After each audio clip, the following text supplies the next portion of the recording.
rey, o sea, que es Cristo y que hemos visto cómo Mateo quiere y su énfasis principal y que entendamos nosotros y también su audiencia original en aquel tiempo que Cristo es rey. Él era el rey esperado. Y esta vez, como ya hemos estado hablando acerca de el rey como persona en los sermones pasados, hoy ya empezamos a entrar ahora lo que ese rey, qué es lo que enseña. Y el rey, el día de hoy que vamos a ver, vamos a leer los versículos que él sube al monte a enseñar. Pero antes quisiera yo también hablarles acerca de una historia de un personaje que es importante también dentro de lo que es la vida cristiana. Él nació en el siglo antepasado, en 1829, y murió en 1912. Le estoy hablando acerca de William Booth. No sé si han escuchado ese nombre. Él comenzó su ministerio en Inglaterra, en la Inglaterra de ese tiempo victoriana. Era una época marcada por la industrialización acelerada, pobreza extrema, iglesias establecidas, y había muchas iglesias que se estaban estableciendo, pero muchas veces desconectadas de Dios principalmente y también del pueblo. Booth no rechazó la iglesia institucional o la iglesia tradicional de ese tiempo por rebeldía, sino por convicción pastoral. Él veía muchas multitudes, pero muy pocos discípulos transformados. William Booth predicaba en las calles y atraía multitudes, pero entendió algo muy clave. Y era la transformación no ocurre solamente en la multitud o asistiendo a multitudes, sino que la transformación ocurría en la instrucción intencional de nosotros queriendo escuchar la voz de Dios y queriendo escuchar que también Dios nos hable. Por eso William Booth comenzó a apartarse con los convertidos, con los ya convertidos, se empieza a apartar y empieza a entrenarlos, discipulándolos y formando un carácter cristiano entre pocos, ya no la multitud, sino se agarró unos pocos. Él no buscaba solamente decisiones, sino vidas rendidas al rey. Lo que pasa que en ese tiempo también se estaban buscando mucho los números, bueno, también el día de hoy, en muchas iglesias, números, cuántas decisiones, cuántas conversiones, cuántos bautismos, en ese tiempo también estaba ocurriendo eso. Pero él no estaba buscando tanto eso, sino él estaba buscando unas vidas comprometidas y rendidas al rey, que es a Cristo. William Booth fue criticado porque hablaba con claridad, con una claridad moral y doctrinal inusual para ese tiempo, para ese entonces. Él no negociaba el arrepentimiento en sus predicaciones, no negociaba la santidad, ni tampoco negociaba la obediencia a Cristo. Él predicaba de estas tres cosas, claro. Aunque su teología no fue plenamente aceptada por todos, su énfasis en la autoridad de Cristo sobre la vida es profundamente coherente con el Sermón del Monte que vamos a estudiar en estas semanas. Y empezamos hoy. Booth entendía que el Evangelio define una forma de vivir, no solamente una creencia. William insistía en que la salvación debía de ir acompañada de regeneración visible. Él decía eso y insistía, la salvación tiene que ir acompañada con una regeneración que se ve, que se mira, que todos lo miran. La fe debía producir obediencia práctica y él decía, es que si hay fe, eso produce obediencia, pero en la práctica. El cristiano debía reflejar el carácter del reino en la vida diaria. También eso mencionaba mucho en sus predicaciones. Por eso, William Booth organizó Salvation Army en 1865. No sé si han escuchado de esta iglesia o de esta organización, o Ejército de Salvación, con un lenguaje militar, como soldados, disciplina, misión, obediencia. Y yo he visto, donde los he visto más es afuera de las tiendas Walmart, donde están ellos recaudando fondos con la campanita. He visto muchos ahí de Salvation Army o Ejército de Salvación. Bueno, él fue el fundador. Y lo hizo no para ganar salvación, sino porque quienes pertenecen al reino ya debían de vivir bajo la sujeción del rey. No ganar, dice, No ganar salvación o almas, que también hay que hacerlo y se va haciendo a través de mientras que caminamos nosotros haciendo discípulos, sino que él quería hacer esta organización, alguien que ya pertenece al reino, vivir bajo la sujeción de ese rey. Ahora yo quiero que abran sus Biblias, por favor, en Mateo capítulo 5 del 1 al 2. Mateo capítulo 5 del 1 al 2. Mateo 5, versículos 1 y 2. Ok, lo tenemos todos. Mateo 5, versículos del 1 al 2. Y solamente voy a leer estos dos versículos y ahí es donde nos vamos a concentrar el día de hoy. Y dice Mateo 5, versículo 1, dice, cuando Jesús vio a las multitudes, que también algo que yo le estaba platicando acerca de este hombre, William. Cuando Jesús vio a las multitudes, subió al monte y después de sentarse, sus discípulos se acercaron a él y abriendo su boca les enseñaba diciendo, y luego ya después ahí empiezan las bienaventuranzas. Pero vamos a quedarnos en estos dos versículos, cuando el Señor Jesús dice que vio a las multitudes, sube al monte y después de sentarse él, sus discípulos se acercan al rey. Y luego él abriendo su boca les empezaba a enseñar. Inclinen su rostro, vamos a orar. Padre, gracias Dios por este tiempo. Gracias mi Dios porque tú ahora nos permites poder recordar esto. Poder ver, Señor, cómo también tú quisiste mostrarte, Señor, no solamente, Señor, como ese rey que era prometido y que se cumplían las promesas en ti, mi Dios, mi Jesús. No solamente eso como persona, el cual era el que estaban esperando ese Mesías, sino que también, Señor, tú les mostraste, Señor, de una manera que te revelaste para enseñarles también cómo tenían que vivir bajo ese reinado. Ayúdanos a nosotros a poder verlo así de esa manera. Señor, si tú ya nos has perdonado, si el Padre, Señor, en su misericordia, por medio de tu Hijo, ya nos ha regenerado, nos ha rescatado. Señor, el Espíritu Santo ya mora en nosotros, ahora que nosotros podamos entender que debemos de vivir bajo un reino, sujetos a un rey. Y si ese rey es Cristo, Señor, entonces que los mandamientos y sus palabras que el Señor Jesucristo nos deja, que nosotros empecemos a obedecerlas. Si no hemos hecho muchas cosas, pidiéndote perdón por nuestros pecados, nuestra desobediencia, pero que nosotros vayamos hacia ti en obediencia. Y que todos los demás puedan ver que nosotros somos tus hijos, que nosotros somos parte de ese reino, que nosotros somos parte de esa familia y que los demás vean. Y que pregunten y que nos miren y nos digan qué es lo que está pasando, que miro algo diferente, es que nosotros pertenecemos a otro reino que no es de aquí. Ayúdanos, te necesitamos en el nombre de Jesús. Amén, amén. Jesús en este momento se presenta no solamente como un profeta, sino como el rey mesiánico que establece un nuevo orden y está inaugurando una nueva familia. Está inaugurando su iglesia. Su enseñanza en el Sermón del Monte revela cómo los principios del reino reflejan el corazón de Dios y se cumplen en la persona de Cristo, quien es nuestra justicia. Y que la justicia de Cristo revelada en la persona de Cristo nosotros es la que nosotros vamos a confiar para poder abrazar esa justicia para que también nosotros podamos ser perdonados y justificados por la justicia de Cristo. Mateo, que es el que escribió este libro, este evangelio, el propósito lo hace escribiendo para mostrar que Jesús es el Mesías prometido, que cumple la ley y los profetas, y que Él vino a cumplirla, y que su reino tiene un carácter espiritual, pero también ético, muy profundo y moralmente profundo. Las bendiciones del reino no son solamente palabras, sino un llamado a vivir en una nueva realidad que refleja la gracia y la misericordia de nuestro Rey, transformando nuestras vidas y también nuestras comunidades.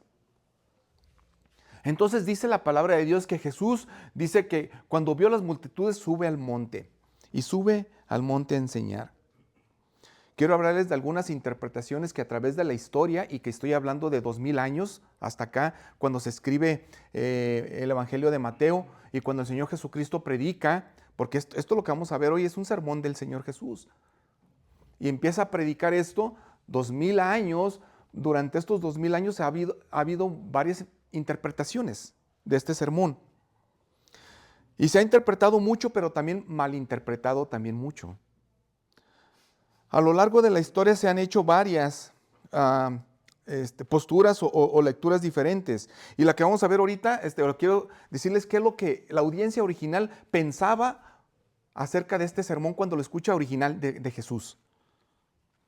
Ellos acertaban entendiendo que Jesús hablaba con autoridad mesiánica. Sí estaban entendiendo eso, muchos de esa audiencia original, como el Mesías.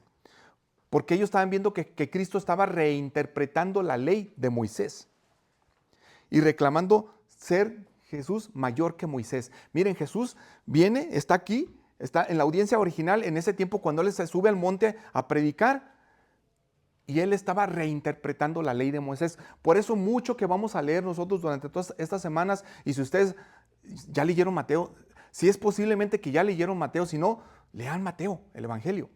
Léanlo para que vean que van a escuchar mucho que el Señor Jesucristo dice, ustedes oyeron que fue dicho así, pero yo digo esto. Y sigue más cosas y enseñando otras cosas, y él dice, esto fue dicho así anteriormente, pero yo les digo esto. Y él reinterpreta esa ley de Moisés, pero él mismo dice ahí que es más que Moisés. Si nosotros vamos al versículo 17 de Mateo en el capítulo 5, dice el Señor Jesús, no piensen que he venido para poner fin a la ley o a los profetas. No he venido para poner fin, sino para cumplirla. Aún el Señor Jesucristo reinterpretando la ley de Moisés y diciéndoles, bueno, esto fue dicho, pero yo digo esto, no estaba él, como quien dice, entonces ya no está cumpliendo. No, sí, a eso vino a cumplirla. Y la estaba cumpliendo. El error de muchos en ese entonces es que algunos lo entendieron como una nueva ley externa sin ver su énfasis en el corazón. Y muchos la interpretaron de esta manera también originalmente en aquel tiempo. Entonces Jesucristo vino a decir, esto fue dicho, entonces esto es ahora, entonces ya nomás me porto bien y ya no, dejo lo pasado, ya no creo en aquello, entonces ya voy a hacer esto, voy a hacer lo otro y voy a estar bien. Entonces solamente lo estaban interpretando como una cosa externa. Hago, no hago, si lo hago, cumplo, no cumplo. Y estaban viéndolo así, pero no del corazón, no como un pecado, no como que ellos se tenían que reconciliar con Dios y arrepentirse. Muchos no lo veían así. Por eso 5:20 dice, porque les digo a ustedes que si su justicia no supera la de los escribas y fariseos, no entrarán, en el reino de los cielos. Porque ya los fariseos y los escribas ya estaban malinterpretando las cosas mal de Moisés. Ellos ya estaban con el asunto moral, que si yo cumplo esto, entonces yo me voy a ganar el favor de Dios y yo alcanzo esto. Ellos ya estaban haciendo esto, pero Jesucristo ya hablando de una manera, cambiando muchas cosas que estaban escritas anteriormente, diciendo, es que si antes tú tenías que hacer o comportarte con los extranjeros o con muchas otras personas o con el que te hacía el mal, devuélvelo ojo por ojo, diente por diente, pues yo ahora te digo, ama a tus enemigos, y el Señor Cristo viene a levantar esos estándares tanto para que te dieras cuenta que no era por cumplir, porque no la alcanzas. Si por algo estabas pensando, el Señor Jesucristo viene, si por algo estabas pensando que tú cumples, pues fíjate que yo lo voy a levantar más.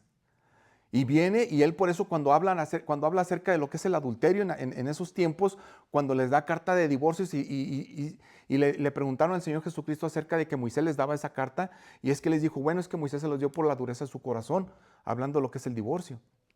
Pero ahora yo les digo que cualquiera que ve a una mujer con deseo, ya adulteró en su corazón, ya lo levantó más. Entonces no es por cumplir el que tú te vas a ganar la salvación o el favor de Dios. Hay otra iglesia que también malinterpretó, tuvo aciertos también. En estos tiempos, la iglesia en los tiempos de los puritanos, que fue en los 1600 a los 1700 después de Cristo. Esta iglesia, estas iglesias sale en los tiempos de la Reforma, inmediatamente después de la Reforma. Ellos también son perseguidos en Europa, muchos de ellos les llaman puritanos despectivamente porque, como para ofenderlos. Oh, tú sí, muy santito. O sea, de esa manera lo estaban ofendiendo porque querían seguir los principios de Cristo y les llamaron puritanos. Bueno, a ellos los expulsan, los persiguen, los quieren matar. Entonces también ellos vienen acá a América. Y es la historia de Acción de Gracias, del Thanksgiving, ¿eh? Vienen a América en los 1600 y algo, una parte de ellos. Por eso es que también nosotros tenemos el Evangelio, vemos lo de la Reforma, queremos en lo de la Reforma, tenemos nosotros esto también por ellos. Entonces, bueno, ese tiempo de ellos acertaron en enfatizaron la obediencia del corazón. Aplicaron el sermón del monte a la vida cotidiana del creyente regenerado. Ellos aplican lo que dice Cristo al creyente regenerado, al creyente que ha sido salvo, al creyente que ha sido rescatado, que ha sido perdonado, que ya ha entrado. Y lo vieron como un fruto de la gracia, no como un medio de salvación, que también esos acertaron ellos. Es un fruto de la gracia. Nosotros vamos a hacer esto como un fruto de la gracia de Dios. Porque ya estoy aquí, entonces voy a hacer esto. Porque el Espíritu Santo me capacita. No como que voy a hacer esto como un medio de salvación para alcanzar. Pero también tuvieron errores. Y uno de los errores es que tuvieron una tendencia en una introspección excesiva que en algunos casos debilitaba la seguridad de la salvación. Tanto así ellos se vieron como, yo tengo que estar haciendo esto, que estar haciendo. Ellos se fueron a un extremo también, muchos de ellos, muchos.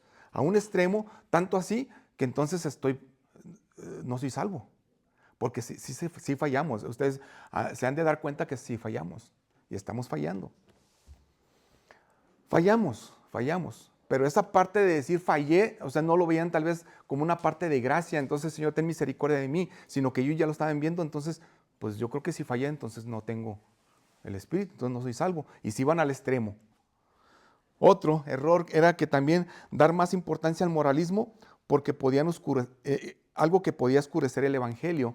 Y le daban también muchos de ellos tanta importancia al moralismo, es que tienes que hacer esto también. Pero Cristo, ¿dónde está?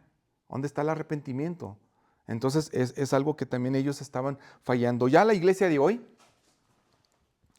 casi la mayoría, hay más errores todavía, mucho error. En la iglesia de hoy, lo que ven en el Sermón del Monte. Bueno, los errores frecuentes es de que se le da también mucha énfasis y mucho más que los tiempos de los puritanos, esto ha aumentado más hoy, al moralismo.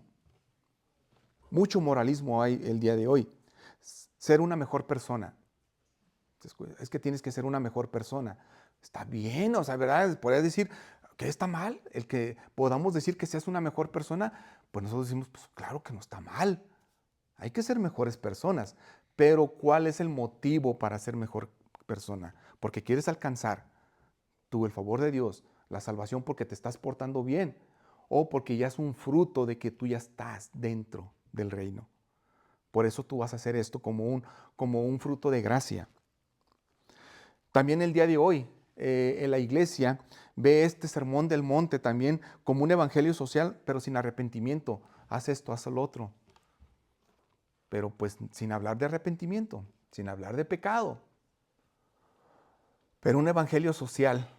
Pero sí dice, ok, el evangelio es este, y se predica un evangelio en el cual, mira, esto es lo que hizo Cristo, ¿sí? Entonces, pero ya no se va al arrepentimiento o al pecado, al corazón, al verdadero problema del hombre, del ser humano, que es el corazón que está viviendo en pecado y que tiene que arrepentirse. Ya no se va tanto ahí, sino que, sí, esto hizo Cristo, pero entonces tú haces esto, aquello.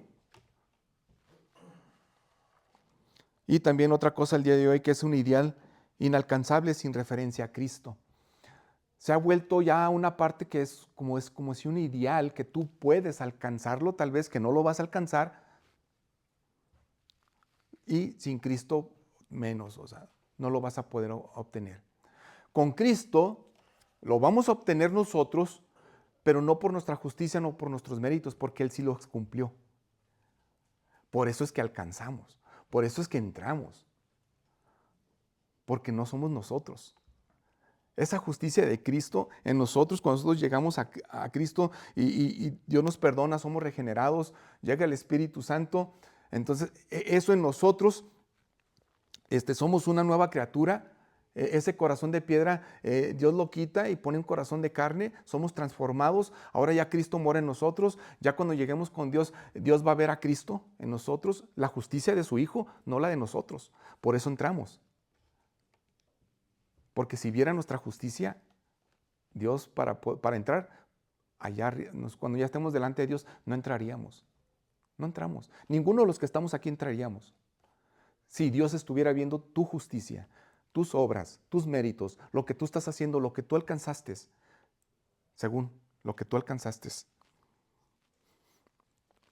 Por eso, William, el que yo les hablé, William Booth, escribió esto. Y él dice, la iglesia de hoy, fíjense, y está hablando la iglesia de hoy en esos tiempos de él, en 1800, 1900. La iglesia de hoy predica un evangelio, religión sin espíritu, cristianismo sin Cristo, salvación sin regeneración, política sin Dios y un cielo sin infierno. Se está predicando esto y se escucha, sí se escucha esto. Se escucha una predicación del cielo, pero sin infierno. Se escucha una salvación sin regeneración. Se escucha un cristianismo sin Cristo, pero se escucha un cristianismo. Se escucha una religión sin el Espíritu. Y se escucha mucho de política, pero sin Dios. Cuando William Booth decía religión sin espíritu, eran prácticas externas sin poder transformador, puras prácticas externas. Cuando él decía cristianismo sin Cristo, era afirmar el nombre de Cristo sin someterse a su señoría, pero afirmaban el nombre de Cristo. Oh, sí, yo creo, pero no se sometían al rey ni a su señorío. Cuando decía perdón sin arrepentimiento, era cambiar la mente sin cambiar de rumbo hacia Dios. Oh, sí, cambia de mente, pero el rumbo y arrepentirnos nosotros de nuestros pecados es cambiar el rumbo. Ya no es ir para allá donde estabas yendo, es ir para el otro lado. Entonces, ¿cómo podemos ir nosotros para el mismo lado y decir, pero yo estoy cambiando mi mente? No, pues yo estoy haciendo esto en mi mente. También cambia de rumbo. Salvación, cuando él decía salvación sin regeneración, era aceptar términos superficiales sin una nueva vida en Cristo. Salvación sin regeneración. Estabas aceptando términos. Oh, sí, es que yo soy esto, yo hago lo otro, yo voy ahí, yo hago aquello, yo cumplo con esto, pero sin una nueva vida en Cristo. Cuando él decía política sin Dios, era tener soluciones humanas separadas de la autoridad de Dios. Esta es la solución, pero ¿qué dice Dios? ¿Qué dice su palabra? En cuanto al aborto, porque el aborto ya se ha vuelto un tema político también. En cuanto también a lo que es la ideología de género. Esto se ha vuelto un tema político también. Homosexualismo, lesbianismo, todas esas cosas. Se ha vuelto político también, todo eso. Matrimonios del mismo sexo, todo eso. Entonces dice la solución humana. Esta es la solución, dicen los humanos. Pero ¿qué dice Dios? Y cuando él decía cielo sin infierno, él decía, era suavizar la realidad del juicio, debilitando la urgencia del evangelio. O sea, tranquilo, Dios es amor, todas esas cosas, suavizar esa parte del juicio, suavizarlo de esa manera en la cual, ok, pero no me hables de juicio, no me hables del infierno, que me pones nervioso. Es que nos pongan nerviosos. Si nos pone nerviosos a nosotros esto, entonces nosotros vamos bien, al menos para el arrepentimiento, vamos bien, porque vamos para allá. Entonces, no me hables de estas cosas, suavízalo. Y hay quienes lo suavizan y lo ponen bien suavecito. Todo es amor, todo va a estar bien, todo es color de rosa, todo va a estar bien. E incluso tú vas a tener muchas cosas. Mejor trabajo, mejor casa, mejor carro. Pero debilitas la urgencia del evangelio. El sermón es esto que nosotros vamos, y ahora nomás les voy a decir la pura introducción, 2 versículos.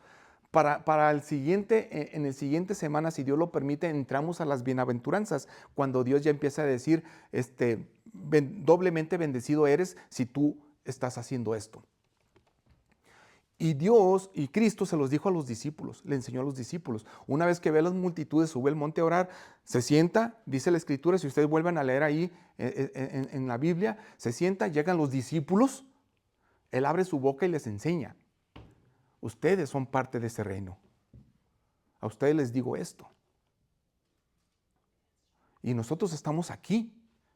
Y si nosotros estamos aquí, entonces posiblemente todos los que estamos aquí, muy posiblemente somos parte de ese reino.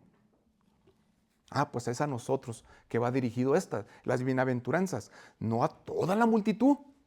Aunque toda la multitud y muchos allá afuera están haciendo mucho moralismo y muchas cosas que se acercan a esto, están sin Cristo. Está pasando esto.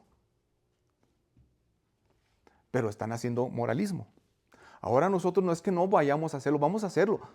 Porque Jesús no vino a que no lo cumplas, Él vino y cumplió la ley. Vamos a hacerlo. Pero tú en Cristo eres diferente. Esto es por un fruto de gracia, no para que un medio de salvación. ¿Ok? Entonces vamos nosotros a estudiar lo que es el rey. Se aparta para revelar el carácter de su reino. Este rey que ya hemos hablado durante estas semanas, de su persona, ese rey se aparta y revela el carácter de su reino. Ya va a hablar algo de lo que implica seguirlo a él. Ya estábamos hablando de él, que se cumplieron las profecías de él, cómo nació, cómo fueron a buscarlo, o sea, de qué manera o divinamente, milagrosamente, Dios rescata y deja que él esté de una manera librado del peligro, de la opresión de Herodes, de muchas cosas. Ya estuvimos hablando de él. Ahora él se aparta y va a revelar el carácter ahora de ese reino.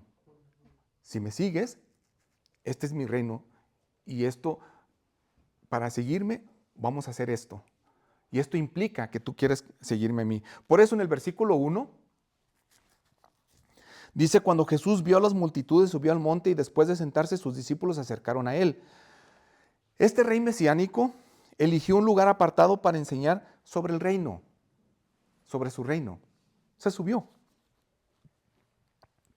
No lo hizo donde mismo, donde ahí estaba, señalando una separación divina de las maneras como vive el mundo o cómo lo están haciendo. Nos enseña a reflexionar sobre cómo te apartas de las maneras, cómo lo hace el mundo, para seguir las enseñanzas y valores de Cristo, ese sí tu rey. Entonces tú te apartas y tú te dices, no, yo voy a hacerlo, pero yo tengo un rey. Y ese rey que yo tengo no es el rey que tiene el mundo. Allá el mundo tiene otro, el príncipe, ¿verdad? El de la potestad del aire. Allá tiene otro. Pero yo tengo uno diferente. Entonces yo me aparto y yo veo de qué manera ellos están haciéndolo allá, pero aquí Cristo dice esto. Y les enseña los valores de él mismo, de su mismo carácter, del carácter de su padre también, imitando el ejemplo del rey que ha llamado a sus discípulos a seguirles. Ya los llamó. Ya les llamó, los acababa de llamar apenas, no sé, yo no estuve allí, ¿verdad? Pero ya cuando predica, entonces él tenía muy poquito de haberlos llamado a sus discípulos. Ahora vengan, quiero que me sigan, los llamé. Ahora esto implica seguirme. Y les enseña. Y si tú y yo hemos venido a Cristo, tenemos que saber esto también. Y ustedes ya se han dado cuenta que no es fácil. Se han dado cuenta que también muchas de las veces vamos a pasar pues rechazo, burla, muchas veces de la misma familia puede ser. Jesús sube al monte. Esto es una imagen o una sombra de lo que Moisés hizo en el Sinaí, porque cuando la ley es primero, cuando Dios da la ley, ahora sí ya el Padre en el Antiguo Testamento a Moisés, también Moisés sube al monte y ahí le entrega la ley.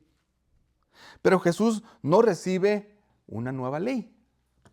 Él interpreta esa ley con autoridad divina. Yo soy más que Moisés. Y Él te la interpreta esa ley. Pero también en un monte. Miren, esto pasó en el Antiguo Testamento con Moisés. Éxodo 19, 2 y 3 dice, salieron de Refidim, llegaron al desierto de Sinaí y acamparon en el desierto. Allí, delante del monte, acampó Israel. Y luego ya, ¿qué dice el 3? Moisés subió hacia Dios. Sube. Y el Señor lo llamó desde el monte y le dijo, así dirás a la casa de Jacob y anunciarás a los israelitas. Sube a un monte. Esto ya en el Antiguo Testamento a Moisés y le da la ley, su ley. Cosa que en aquel tiempo estaban viviendo sin ley. Cosa que los pueblos viven sin ley. Pero dice, cuando Dios está formando este pueblo y su pueblo de él, dice, ustedes van a ser diferentes. Ustedes van a vivir con ley de Dios. No fue la única vez que Jesús lo hizo, el subirse a un monte. Miren el 14:23. Después de despedir a la multitud, subió al monte a solas para orar. Y al anochecer estaba allí solo. Una vez más, sube al monte. Pero también vemos en Marcos capítulo 3:13 que después Jesús subió al monte, llamó a los que él quiso y ellos vinieron a él. El monte simboliza una revelación y una autoridad también. Al menos en la Biblia lo vemos así, desde el Antiguo Testamento, desde con Moisés. Suben a un monte. Simboliza, es como un símbolo. No es que nosotros también digamos, pues a lo mejor aquí subimos aquí a la montañita esta. Es un símbolo que nosotros también vemos aquí y cómo revelaba, cómo Dios simbolizaba revelación y autoridad que Dios tenía. Pero también lo que sí podemos ver es que también es bueno apartarse. Eso sí, vamos a apartarnos. Está bien estar en comunión, está bien estar en multitud, está bien hacer muchas cosas que podemos hacerlo juntos, pero tiene que haber un tiempo que yo me aparto. Yo me aparto y estoy delante de Dios. Jesús no reacciona a la multitud. Él intencionalmente se aparta para enseñar a sus discípulos. El reino no se define por la presión popular, sino por la revelación divina. Si tú y yo estamos en un reino, bajo un rey que es Cristo, y tenemos nosotros la palabra y tenemos lo que Él dijo, bueno, nosotros no nos vamos a ir a respetar ciertas cosas por la presión que dicen los demás o que el mundo. Si el mundo está presionando, no, es que esto es así, eso dicen allá. Pero yo no me voy a ir bajo presión. Esto dice Dios, esto dice Cristo, esto dice la Biblia. Es como un médico que aparta al paciente para dar un diagnóstico serio. Jesús separa a sus oyentes para confrontarlos con la verdad del reino. Muchas veces, y la mayoría de las veces, cuando un médico, hablando ya de la medicina de salud física de nosotros y de otras personas, cuando ya le va a dar un diagnóstico serio al paciente, generalmente lo separa. No se lo va a decir una multitud ahí. ¡Hey, este tiene esto! Pues, no lo hace. Lo separa y le dice, tienes esto. Ok, Jesús separa a sus oyentes, a sus discípulos y los confronta con la verdad de ese reino que les acaba de decir, ven y sígueme. Ahora nosotros hay que preguntarnos, ¿busco la enseñanza de Cristo o solamente busco su ayuda? ¿Busco sujetarme al rey o solamente busco que me alivie? ¿Estoy dispuesto a subir al monte, al lugar de instrucción y corrección? ¿Estoy dispuesto a hacer cosas intencionalmente para yo aprender, para yo hacerlo, yo escuchar? Esto que estamos aquí, esto es intencionalmente y ustedes quisieron hacerlo intencionalmente y aquí están. Muchos no. Muchos no. Ahora hay retos que también nosotros tenemos. Tenemos también los jueves para nosotros estudiar. Las mujeres también tienen su reto propio también que tienen para discipulado, para estudiar y poder hacer servir mejor, aprender más. Los varones también. Eso es intencional. ¿Estamos dispuestos a subir al monte a hacer eso e ir para allá? ¿O queremos que todo se solucione o se ponga bien sin yo hacer las cosas, sin ir y no recibir esa instrucción? La vida cristiana requiere momentos deliberados de escucha atenta a la palabra, de escuchar atentamente, deliberadamente, que tú y yo querramos hacerlo. No solamente religiosidad superficial. Vamos a nosotros al punto número 2. Se subió al monte. Ahora vemos que ese rey que se sube al monte se sienta. Se sienta como un maestro con una autoridad divina. Él se sienta. Y esto dice Mateo 5:1. El rey se sienta como maestro con una autoridad divina. Y les voy a leer el versículo 1 del capítulo 5, que él se sienta como maestro con autoridad divina. Y el versículo 1 dice: cuando Jesús vio la multitud, sube al monte. Y ya una vez que se sube al monte, después de sentarse, sus discípulos se acercaron a él. Jesús, al sentarse, se coloca en una posición de autoridad. Fíjense, Jesús. Cosa que tal vez a nosotros lo vemos tal vez diferente.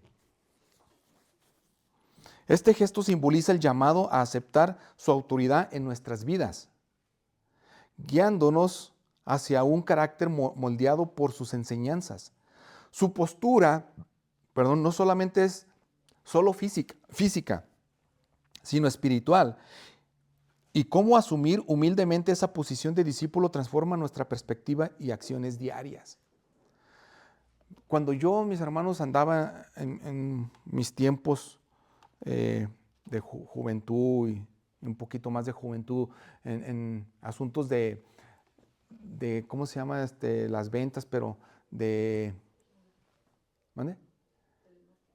Sí, bueno, pero en esas cosas motivacionales. Sí anduve en esas cosas. A mí me enseñaron que el ponerse de pie ante los demás, cuando yo quería hablar o cuando tenía que hablar con los demás, que los demás estén sentados y yo me ponía de pie, me daba a mí, era un signo de autoridad, y que ahora yo tenía, por ejemplo, el mando, por decirlo así, porque me puse de pie. En cierta manera, pues sí, yo ahorita estoy de pie. En cierta manera, sí hay una autoridad, sí, en un sentido sí. Pero el Señor Jesucristo se sienta. Se sienta y esa autoridad no la pierde. Y van y se acercan los discípulos y Él se sienta. Jesús se sentó como diciendo: aquí todos estamos sujetos a la autoridad del Padre. Y se sienta. Yo les voy a decir lo que el Padre revela a todos, porque también Jesús, y varios versículos los vemos en la Biblia, que Él se sujeta al Padre y que Él no hace lo que Él quiere, sino que hace la voluntad de su Padre. Lo vemos, lo leemos. Entonces Jesús mismo sujetándose a la autoridad del Padre y se sienta como diciendo: aquí todos estamos sujetos a la autoridad del Padre, hasta Él mismo. En cuanto a la ley de Dios. Y como dice, y como nosotros hemos ya hablado, que nadie ha podido cumplir esa ley, y Él se sienta, porque Jesús fue el único que sí la cumplió. Ahora, yo, el único, eso no lo dice Jesús, yo nomás le estoy diciendo más o menos por qué con esa autoridad se siente Él. Dice: ahora yo, el único que he cumplido esa ley, yo me siento y se las interpreto. Lo que dijo Moisés. Con una autoridad divina. En los tiempos de Jesús, en esos tiempos de Jesús hace 2000 años, los escribas y fariseos no tenían ningún problema con la autoridad, por decirlo así, con el Padre, hablando de el Creador, hablando del Antiguo Testamento. Porque ellos creían esto, ellos decían esto en Isaías 33, 22 dice: porque el Señor es nuestro juez, el Señor es nuestro legislador, el Señor es nuestro rey, Él nos salvará. Aunque Isaías estaba hablando de Cristo, ellos, malinterpretando la ley, dicen: ok, con Dios no tengo problema, Él es el legislador. Entonces con Jesús tuvieron problema porque Él estaba interpretando esa ley de Moisés. Incluso vino y decir: ahora no nomás es eso, ahorita yo voy a poner los estándares más altos y voy a cambiar esto. Y ahora ya no va a ser diente por diente, ojo por ojo, ahora hay que amar a nuestros enemigos. Cambia. El sentarse en los tiempos de Cristo en el judaísmo implicaba la enseñanza formal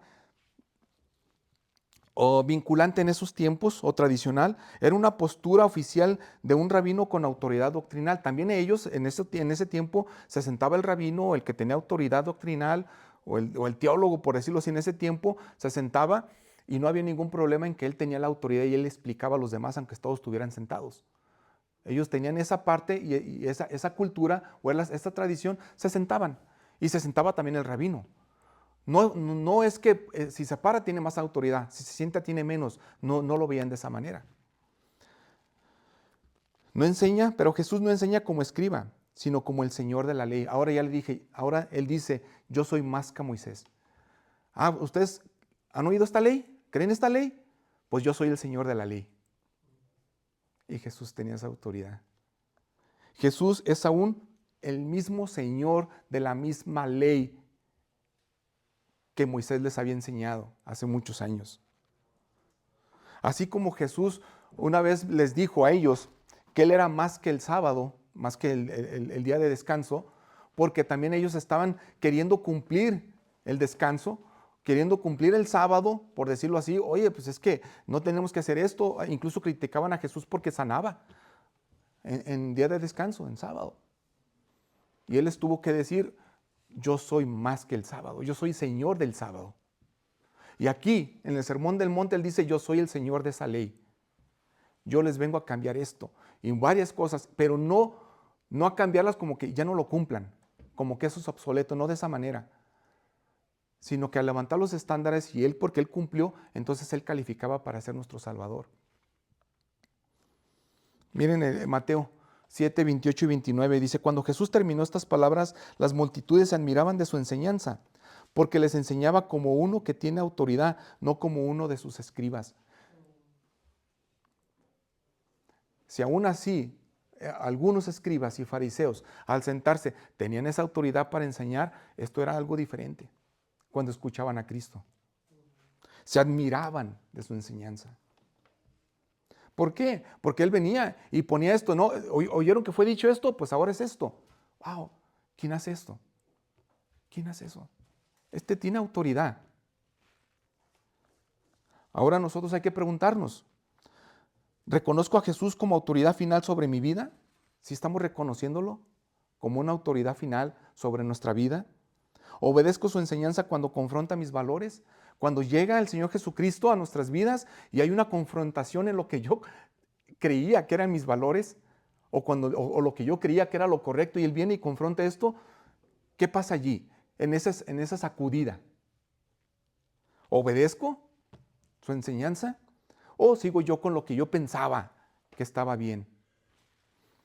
La ética cristiana no es opcional ni negociable. Fluye de la autoridad del rey.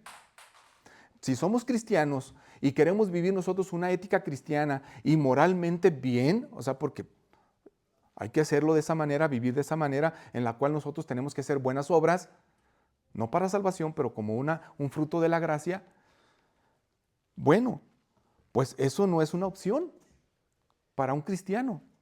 Eso fluye de la autoridad que tú vives en un reino nuevo. Y por último quiero decirte esto. Dice, el rey instruye a sus discípulos como ciudadanos del reino. Y es el versículo 2. Entonces, ese rey que se sube al monte, es ese rey que con autoridad les dice, reinterpreta la ley de Dios del Antiguo Testamento, se desprendió esto. Pero les voy a leer el versículo. Y es el capítulo 5 y el versículo 2. El título, por si no lo alcanzaron a escribir, es que el rey instruye a sus discípulos, como ciudadanos del reino. El rey instruye a sus discípulos como ciudadanos del reino. Es algo bien importante que nosotros debemos de entender. O sea, si Dios nos instruye, la palabra nos instruye por medio de Cristo lo que Él dice, es porque nos instruye porque somos ciudadanos del reino. Gracias. Somos ciudadanos de ese reino. Y ahorita les voy a leer el versículo 2 de Mateo 5 y lo pueden leer mientras ahí en su Biblia. Dice, entonces Él abriendo su boca, o sea, Cristo, Él abriendo su boca les enseñaba diciendo, y eso es el versículo 2. Él abriendo su boca les enseñaba diciendo, no sé cómo usted se sentiría, o yo tal vez, yo quisiera también, y trato de imaginarme si hubiéramos estado en ese tiempo de Cristo y poder estar ahí en ese monte y que Él abre su boca y nos enseña, Cristo. ¿Rechazaríamos? ¿Veríamos, este es un loco más? ¿Quién es este que está diciendo que así era antes y que ahora es así?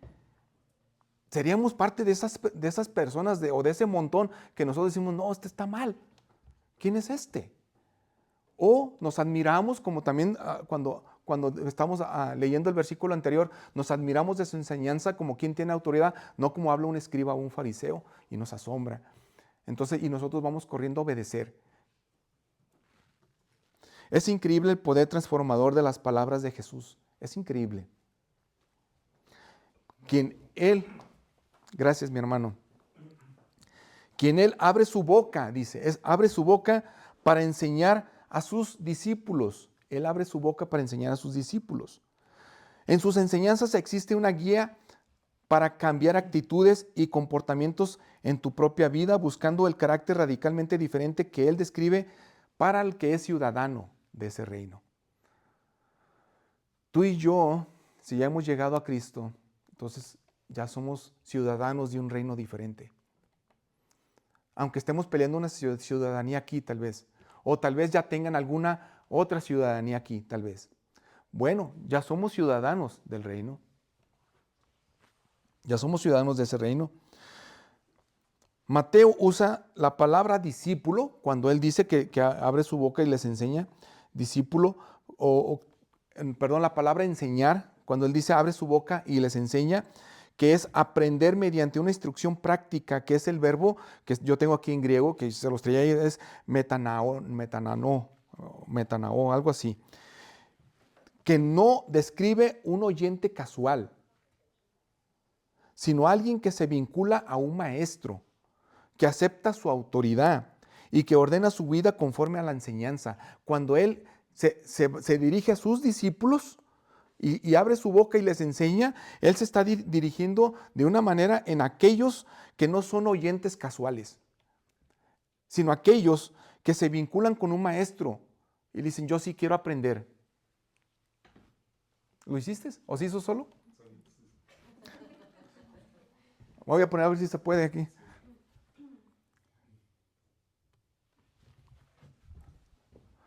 Ok, entonces vamos a ver si...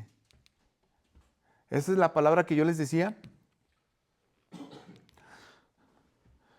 Pero en el mundo judío del siglo I, un discípulo es así. O sea, en el siglo I, un discípulo, él dejaba otras lealtades. Alguien que quería ser discípulo de Jesús dejaba otras lealtades. Por ejemplo, vean aquí en el versículo Mateo 4 del 18 al 22. Mateo 4 del 18 al 22 dice, andando Jesús junto al mar de Galilea, vio a dos hermanos, Simón llamado Pedro y Andrés su hermano, echando una red al mar porque eran pescadores. Y Jesús les dijo, vengan en pos de mí, y yo los haré pescadores de hombres. Entonces ellos, dejando al instante las redes, lo siguieron. Y pasando de allí, Jesús vio a otros dos hermanos, Jacobo, hijo de Zebedeo, y Juan su hermano, en la barca con su padre, Zebedeo. Estaba ahí su padre, remendando sus redes, y los llamó. Y ellos, dejando al instante la barca y a su padre, lo siguieron. Dejan otras lealtades porque estaban siendo lealtad a su oficio, eran pescadores, lealtad a su padre, a sus padres, a su familia, y dejan otras lealtades también por tener una lealtad mayor. Tú y yo debemos de tener una lealtad mayor, pero es en Cristo. Es en Cristo. No debe de haber una lealtad mayor para nosotros que estamos en ese reino, bajo ese reino, si nosotros somos cristianos, si no es Cristo. Si nosotros tenemos una lealtad mayor al padre, la madre, el esposo, la esposa, los hijos, el trabajo, la ciudad, el oficio, si tenemos una lealtad mayor a algo aquí en la tierra, más que Cristo, ya estamos mal con esas lealtades. Un discípulo que quiere aprender y que quiere vivir bajo ese reino, tiene su lealtad mayor que está en Cristo. Mayor. No hay otro. Y ya los demás ya van a estar abajo. El esposo, la esposa, el hijo, los nietos, ya dije esposa, esposos. Eso ya va a estar en segundo lugar. Cuando Jesús o cuando la Biblia quiere decir a los oyentes o cuando enseñaba a alguien que no eran comprometidos, usaban otro verbo. Yo les había dicho que él usó este. Pero cuando la Biblia se dirige a otro tipo de discípulos, otro tipo de oyentes, sin comprometerse, hay otra palabra. ¿Y qué es este? Acroates. Oyente, literalmente el que oye, puede ser pasivo, incluso negligente. Aquí puede haber revueltos. En una congregación puede haber revueltos. En alguien, incluso también en los discípulos, también ahí con Jesús en el monte, él llamó a sus discípulos, subieron con él para que les enseñara. Durante 3 años estuvieron aprendiendo del maestro, del rey, y ustedes vieron que al final pues uno traicionó. Pero también aquí en una congregación y en todas las congregaciones puede haber 2 tipos de personas que están oyendo. Unos hasta negligentes.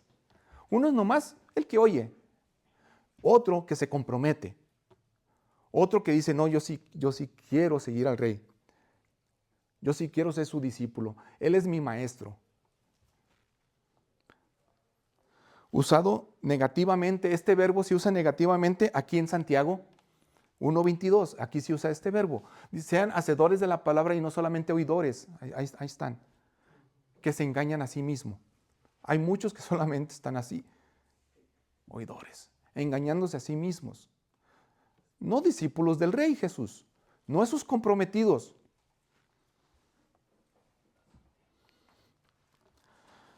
Un acroates, el verbo que yo les dije, esta persona oye, pero no se compromete.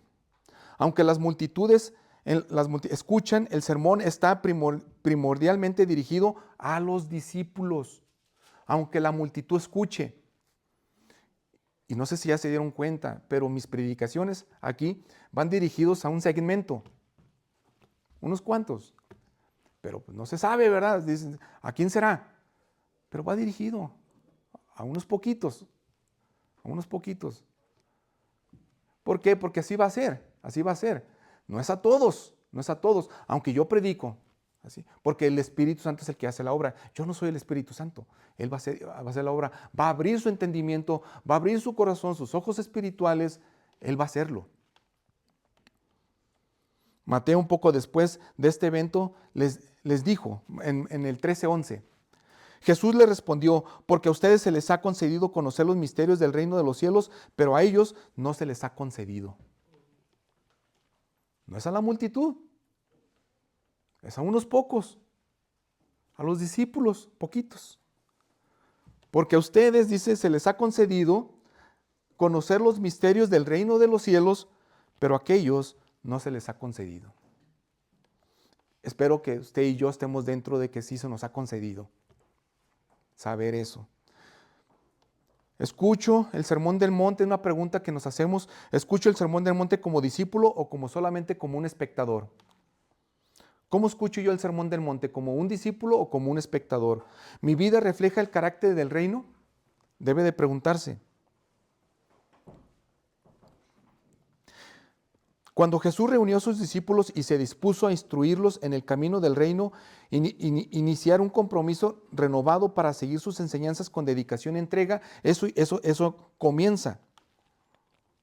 Este acto del Rey revela la nueva realidad en la que debemos vivir, reflejando su gracia y su misericordia en cada aspecto de nuestras vidas. Y quiero leerles este pasaje de Juan 8:31, donde dice, entonces Jesús decía a los judíos que habían creído en él, si ustedes permanecen en mi palabra, verdaderamente son mis discípulos, los que habían creído. Jesús se dirige a ellos. Nosotros no vivimos estas verdades para entrar al reino, sino porque ya pertenecemos a él. Y estamos escuchando esto porque ya pertenecemos al reino, muchos de nosotros. Mire lo que dice Colosenses, porque Él nos libró del dominio de las tinieblas y nos trasladó al reino de su Hijo amado. Ya hemos sido trasladados. Ok, quiero terminar con esto. Este hermano Timothy Keller, que murió hace unos pocos años, hace poquito, creo que 2016. El hermano Tim Keller, él dijo esto. Dice, Jesús no dice, vive así y entrarás al reino, sino porque estás en el reino, vive así. Entonces nosotros vamos a quitarnos moralismo, vamos a quitarnos cosas que nosotros debemos estar cumpliendo para entrar al reino. Vamos a vivir así porque estamos en el reino. Amén. Es la gran diferencia. Y entendiendo esta parte, que esto fue la introducción, ahí vienen las enseñanzas de Jesús. Ahí vienen, para la semana próxima empezamos, si Dios lo permite. Pero con esto que nosotros entendemos, entonces vamos a ver de una manera, decir, ok, entonces ya estamos ahí adentro, como si estuviéramos en el monte. Y como que nosotros somos los discípulos y también vamos a Él. Enséñanos de esa manera. Entonces ya estando adentro, entonces vamos a vivir de esta manera. No vamos a hacer las cosas para querer o pretender entrar. Amén. Pues que Dios nos ayude. Incline su rostro, por favor, y vamos a orar. Padre, gracias Dios. Gracias por el tiempo que tú nos diste el día de hoy. Y que con los que estamos aquí, mi Dios, que tú tengas misericordia de nosotros. Y nos ayudes a poder entender una vez que nos has rescatado, una vez que ya tú nos tienes, nos has librado de la misma condenación y del dominio del pecado y del mismo infierno. Y tú ya nos has traído, Señor, hacia una vida en abundancia plena en tu Hijo Jesucristo. Una vida nueva, en una familia nueva. Padre, gracias por eso. Gracias porque tú nos has tenido a nosotros de una manera diferente. Pero ahora que ya tú nos has rescatado y nos has llamado a salvación, ayúdanos a vivir de esa manera en la cual nosotros podamos honrarte y glorificarte y exaltar tu nombre con nuestras actitudes, nuestras decisiones, lo que hacemos, lo que hablamos, porque somos del reino. Y ayúdanos, Señor, y perdónanos si, por ejemplo, hemos vivido nosotros de una manera que estando ya en ese reino que nosotros decimos que vivimos, tal vez lo hemos hecho de una mala manera en la cual, Señor, muchos podrían incluso hasta burlarse según de nuestro Rey. Pero ayúdanos a vivir de una manera que nosotros podamos ser ejemplo y ser de impacto a los demás y al mundo. Ayúdanos, Señor. Y que tus enseñanzas sigan impactando nuestras vidas, así como lo han hecho durante todos estos más de 2000 años de que enseñaste esto por primera vez. Y ayúdanos a nosotros. En el nombre de Jesús oramos. Amén. Amén.